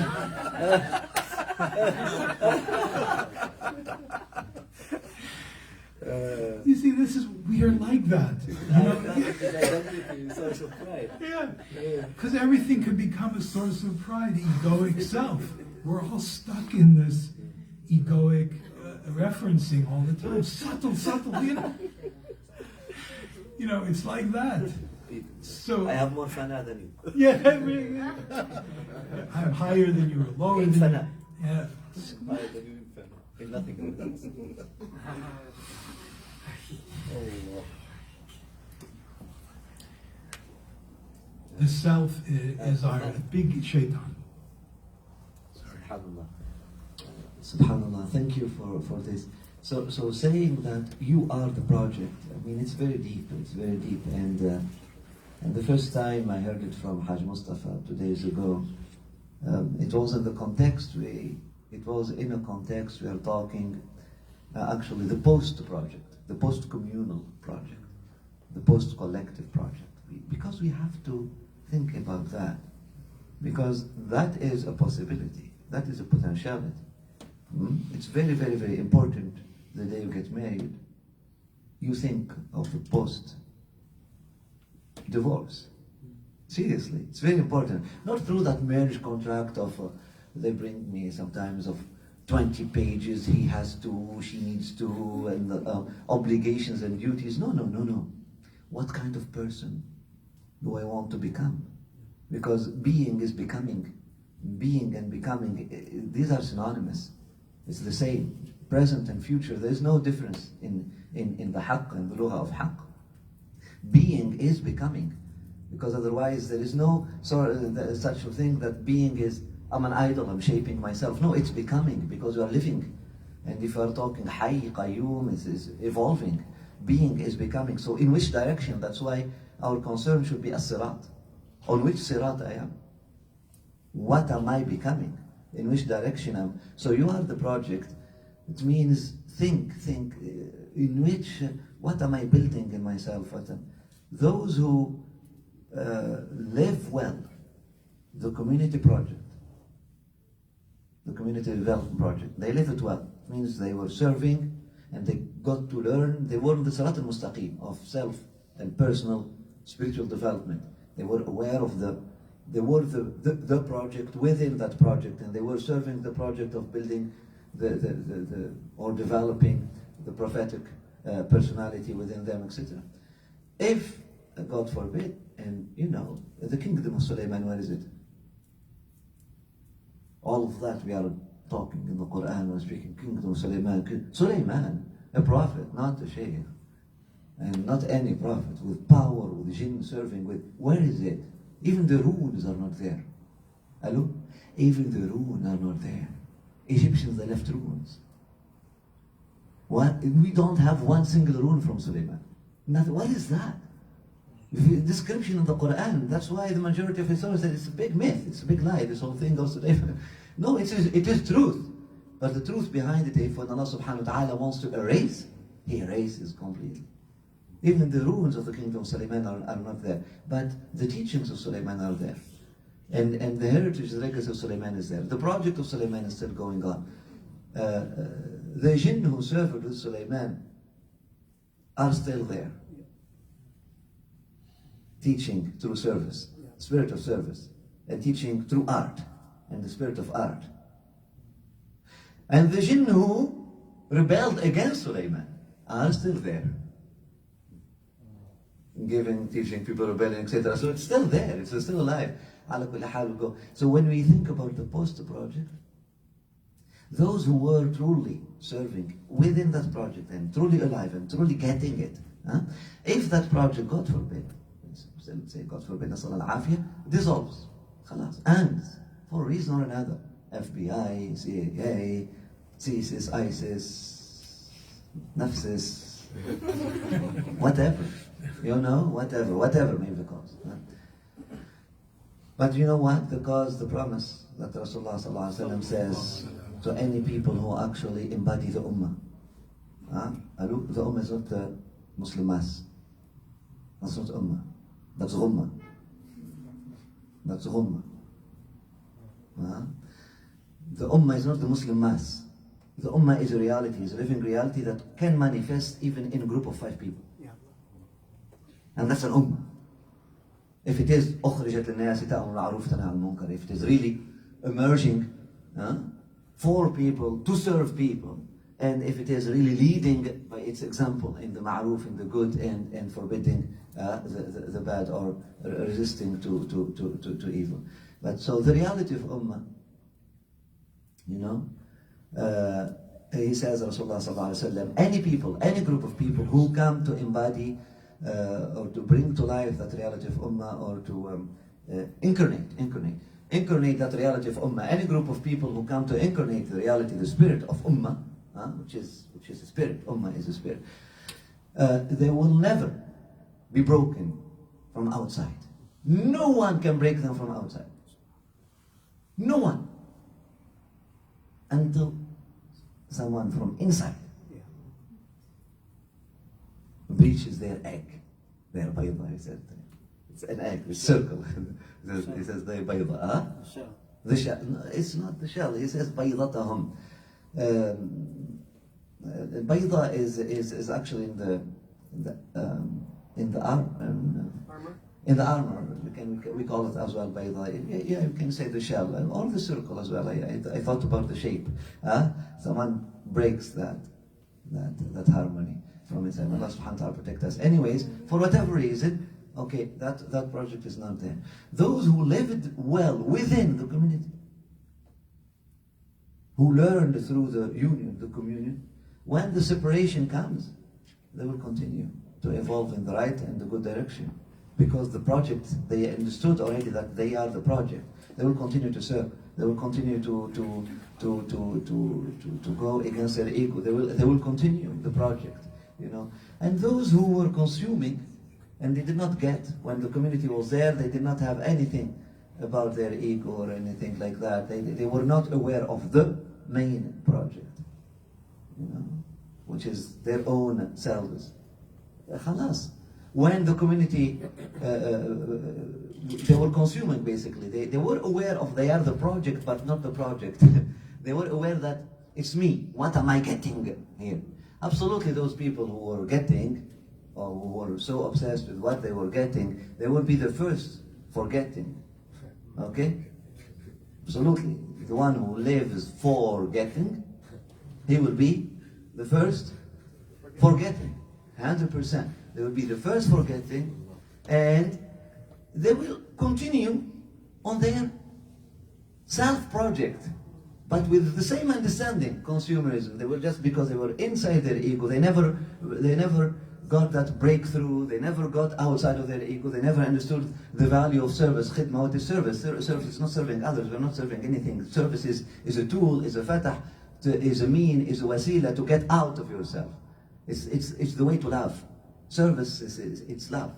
That's what it is. Service is, and what's love? Love is to get out of one's ego and have that subhanallah, have the activate that potential within you to care for someone else, to look for someone else, to appreciate someone else too, because we need to unlock and activate that potential within us. Otherwise, we are self-consumed by our own petty self and petit monde and all of that. So those who are in their petty self and petit monde, the small world, etc., when the community project goes, they will find themselves in that petty self and petit monde and khalas, and they will go and maybe they will resent the community project because they were serving and they were wasting time. I should have used that time to develop my career. I should have given more time to my kids, etc. They will be resenting the time that they have wasted on the community because they were in illusion since the beginning. May Allah subhanahu wa ta'ala protect us. So you are the project. It means you are the ummah. You are the ummah. You can be an ummah wahdak. If you are ummatan wahdak, you can be part of the ummah. If you are not ummatan wahdak, you cannot be part of the ummah. رحم الله أبا ذر يبعث أمة واحدة. Abu Dhar, he's an ummah on his own. Many companions of Rasulullah sallallahu alaihi wasallam zakkahum, elevated them, and he praised them. He said they are ummah on their own. It doesn't mean in English today we say he's full. Ummatan wahda, he's on something on his one of his kind. The way it is translated, they say, oh, he's one of his kind. No, that's not ummatan wahda. He's an ummatan wahda. He's whole.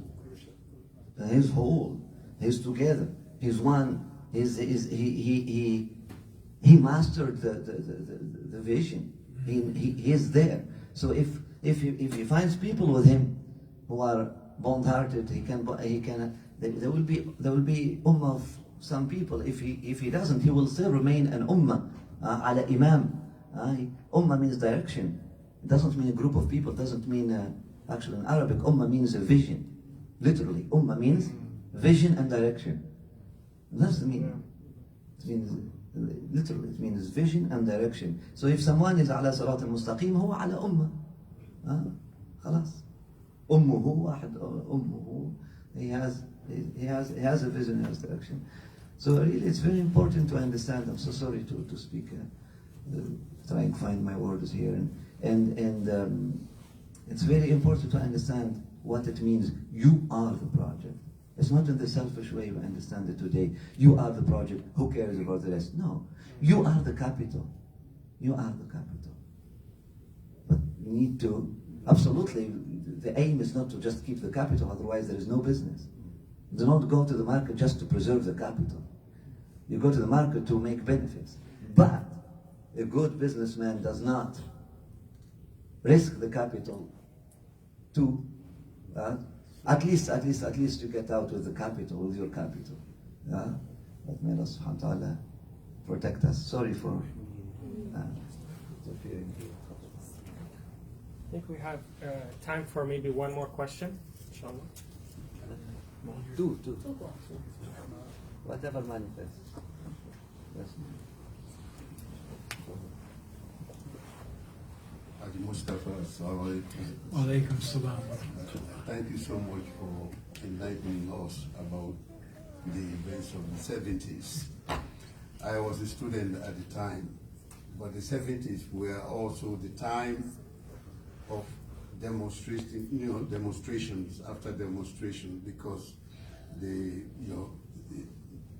middle class, the youth wanted to disassociate themselves from the government, because the government was not, for some reason, they were not doing anything. But it was a time people who were oppressed, black people as well, also formed organizations, and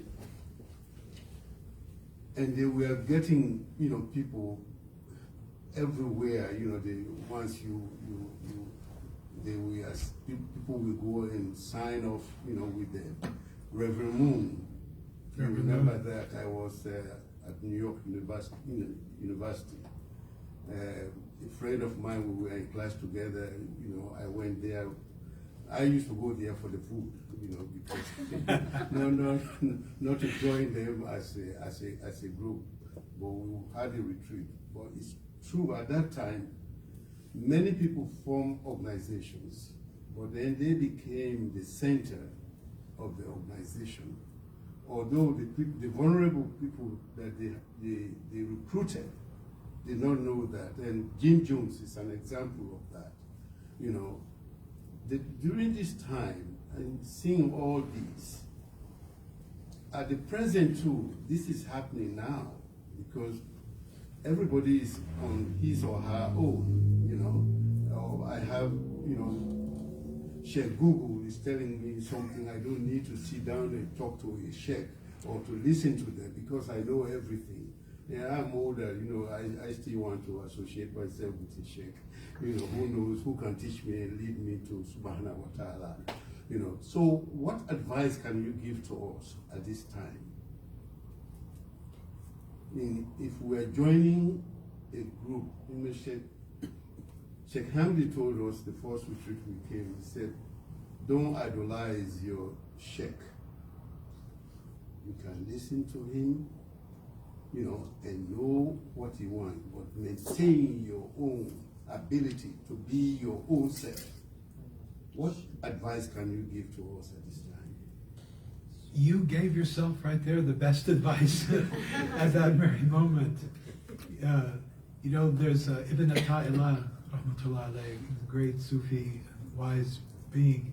He said, don't look at your sheikh with the eye of perfection, because once he shows a fault, you'll throw him out completely, right? So you have to have a certain level of discrimination. And you have to be in that state that you're describing, that you want to be with someone that, again, when I was speaking to this young man here, that you have to taste it on your own. Are you reflecting with this person? Is he mirroring the best in you? Is this person and this jama'ah that you're with, are they increasing you in this hudur and presence and good and khidmat, service and all those things, but anchored in your own turning to the light within you. If you ever think that someone else can, give you the pill or turn the switch or give it to you, Take the wheel. that's it. Take the wheel and get out. Get out of town. It's not going to happen. No one can give you what you already have within you. The only thing that a community of brothers and sisters and friends, and if you have a learned sheikh who's on fire with this teaching, then you have what you need.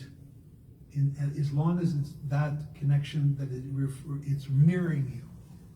That they're not telling you they're going to, stick with me. I mean, I met so many teachers who used to say to me, if you stay with me, I'll give you enlightenment, right? I'll take you to Rasulullah. I'll take you to Rasulullah. I'll give you and I'll put your hand in the hand. Right, I'll give you yeah. This is all nonsense. Nonsense. I'm already in his It's heart power. when I talk to this. It's people who want power. You see, if they tell you that, they want power. They want to remain in their controlling state, in their powerful state, and this is it's a curse upon people like that. Yeah, they don't even know it. Some of them may even have a good intention. I knew someone, a sheikh. He's now passed away several years ago. He used to put his murids through some crazy stuff. I won't go into detail. And I questioned him about it once, and he said, I know I can make this happen for him or for her. You can't. Who's the doer? As long as you think you're the doer, it's shaitan. It's your egoic mind, and it can only come to a destructive situation. You can't. So it is a different time. One other thing I say about what you said, you're right, it's a different time. In the 70s, as you and I grew up around the same time, I knew all those people too. Anti-Vietnam, I was in those demonstrations in Washington and all this. H. Rap Brown, I knew him really well. All these people, nothing's really changed on that level. It's the nafs pattern is the same. Just it manifests differently in our time. That's why I think we're a bit more poised and equipped. Like you mentioned Sheikh Google, right? I think Sheikh Google is a good sheikh, actually, right? Because in the past, you used to rely in terms of fiqh and all these issues on somebody. Now you can really there's a lot of information, good information, that you can get that's been uploaded online and have access to it. That's a big thing. That's actually a big thing. You can actually put all these guys out of business, or at least most of them, unless they have wisdom and another level of knowledge. The kind that we're talking about that have spiritual transformation and they have this other aspect. Yeah, that's a different combination. But if it's just, I in Pakistan, I lived 2 years in Pakistan, and I watched these ulama, in Pakistan in particular, right? If a family had 3 sons, and 2 of them were intellectually really doing well, and one was a bit with a limp leg and not so good, they send him to the madrasa, and the other 2 to an engineering school, right? So you got a level of mullahs who are just not really up to anything. It was the last thing that they're... The limping mullah, it was the last thing. So they weren't the brightest bulb in the box. It really should have been opposite. It should have been you send your best to learn this and that. But that's not how it was. You got to. The whole thing's turning now. This whole thing. We don't need these people. What we need is brotherhood, we need honesty, we Right. need courage to be with each other, and to do the work in your own self. You know, not rely on other people to do it for you. It won't happen. Alhamdulillah. Alhamdulillah. Mohsen, do you have anything to say at all? No, I'm very much in a more right now with Oh, everything you're saying, and in the presence of everyone here, it's just fantastic. Alhamdulillah.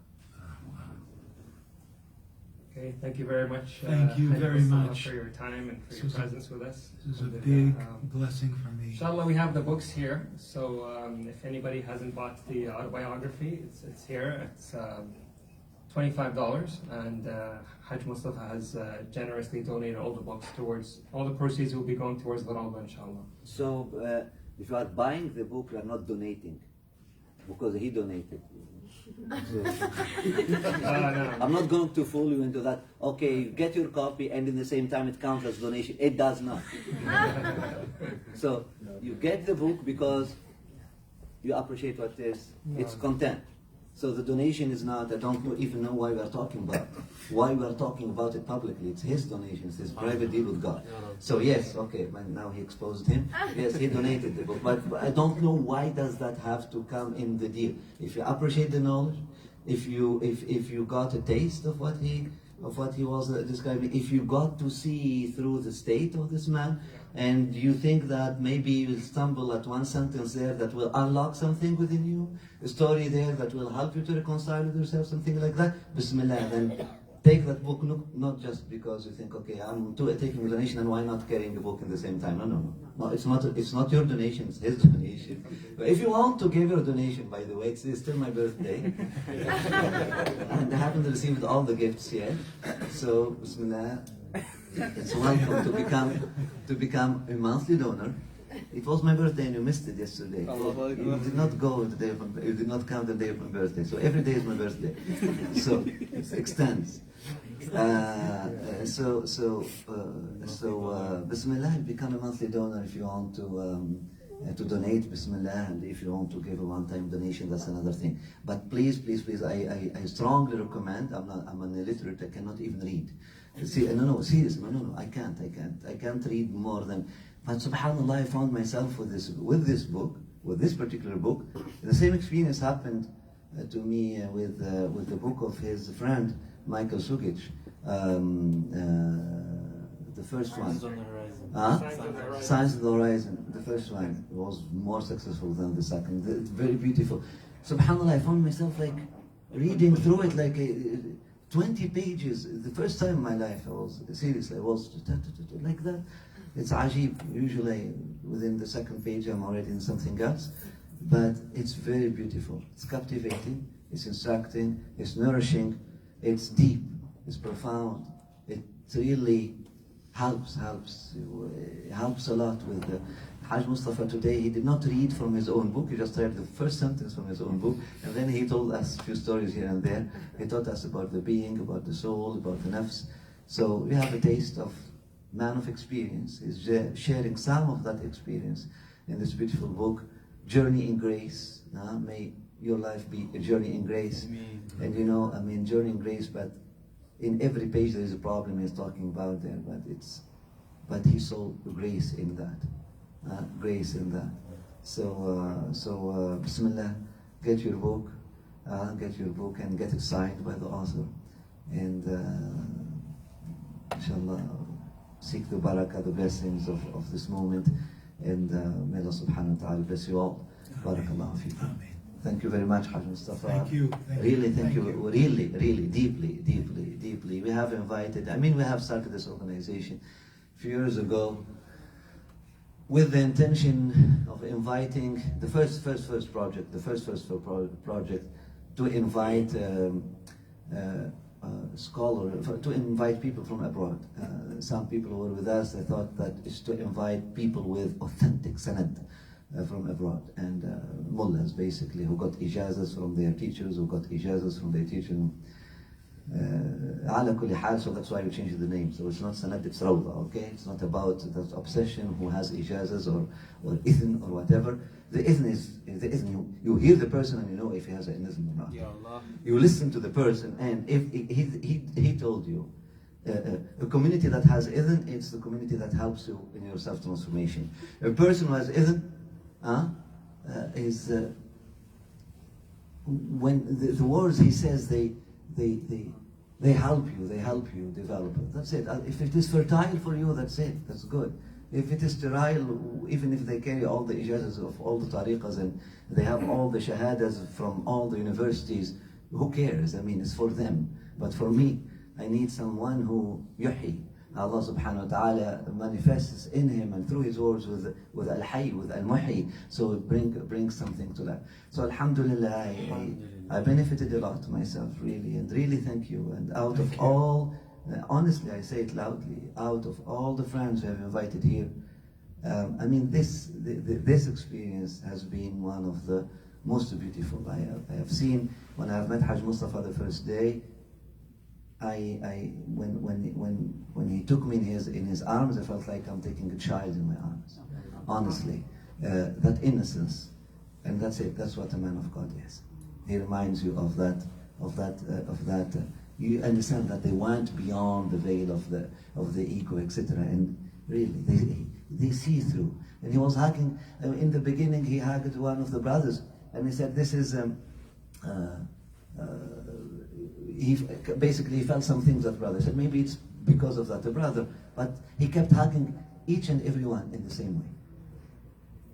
Because when he talks about the haqiqah of nafs wahida, he carries it, he sees it. And he sees that nafs wahida, that one soul. And he keeps hugging everyone in the same way and feeling, because it's not the cultural being or the historical being or the color or no, it's the soul. It's the soul, it's the nafas, it's the ruh of Allah subhanahu wa ta'ala, the breath of Allah subhanahu wa ta'ala within each and every one. And that's ma'rifah. And that's ma'rifah. May Allah subhanahu wa ta'ala protect us, and there is no doubt that you will benefit from the barakah of this book, inshallah. Okay. May Allah subhanahu wa ta'ala bless you all and give you tawfiq, inshallah. Assalamu alaikum wa rahmatullahi wa barakatuh. Thank you. May Allah inshallah increase you and bless your life, and bless our brother Anjum for facilitating this. And may Allah subhanahu wa ta'ala bless you all, inshallah. Assalamu alaikum wa